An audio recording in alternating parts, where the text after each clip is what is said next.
Storm Celia is set to sweep across the country this week, and is expected to hit much of mainland Spain with plenty of rain, strong winds and rough seas. The warning affects Fuerteventura, Lanzarote, La Palma, El Hierro, northern Tenerife and Gran Canaria. In Tenerife, the wind has been reported as strong, up to 34 km per hour from the northeast with stronger gusts.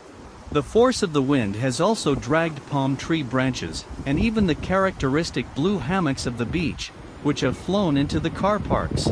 Damage has also been reported in the bars installed on the sand. The weather warnings have now been increased from yellow to orange, particularly for strong winds and rough seas in all areas, and people are advised not to go into the water. Waves of up to 5 meters and occasional downpours are also to be expected.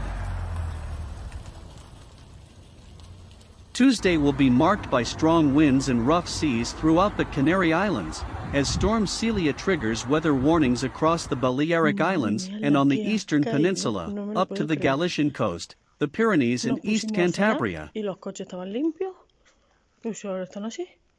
¡Wow! Brutal.